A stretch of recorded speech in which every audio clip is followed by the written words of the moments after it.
Young consultant association lockdown में नरमी खिलाफ मैदान में अची वही है। पाकिस्तान के मरकजी वाइस चेयरमैन डॉक्टर सजण आलेपोटो, सिंध के सदर डॉक्टर हमीद रादड़, डॉक्टर ईश्वर कुमार, डॉक्टर ज़मीर तुन्यो ऐं ॿियनि पारां लॉकडाउन के नरम रखण ऐं ख़त्म करण वारे फ़ैसिले जी मुखालफ़त कंदे चयो आहे त पाकिस्तान में लॉकडाउन नरमीअ वारे ऐलान खे रद्द कयूं था। लॉकडाउन में नरमी मुल्क लाइ ख़तरनाक साबित थी सघे थी। सिंध गवर्नमेंट या गवर्नमेंट ऑफ पाकिस्तान जेका लॉकडाउन के ख़त्म करण जी कोशिश पई करे या अञा उनखे रिलैक्स बनाइण जी कोशिश पई करे, जो कि ॾींहं में बि 471 नवां मरीज़ सिंध में पइजी विया आहिनि। पूरे पाकिस्तान जे अंदरि 20,000 खां मथे रेशो हले वियो आहे।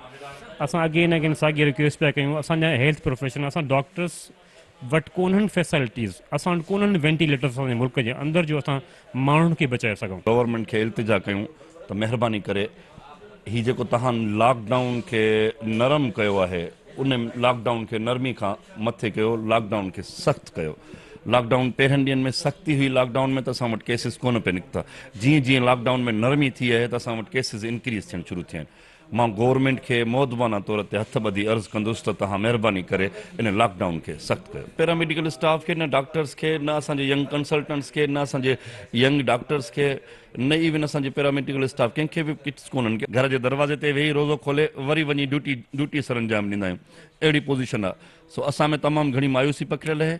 महिरबानी करे PPEs अवेलेबल कयो ऐं लॉकडाउन खे सख़्ती आणियो। डॉक्टरनि जो चवणु आहे त लॉकडाउन में नरमी खुदकशी करण बराबरि आहे। फ्रंट लाइन ते डॉक्टर ऐं पैरामेडिकल स्टाफ खे मुकमल हिफ़ाज़ती सामान ॾिनो वञे। हुकूमत तरफ़ां ॼाणायल SOPs ते अमल करायो वञे, जीअं हिन वबा सां हलंदड़ जंग में कामयाबी हासिल करे सघूं। कैमरामैन फिरोज़ बलोच सां गॾु मीर मुर्तज़ा नोहाणी, सिंध TV न्यूज़, जामशोरो।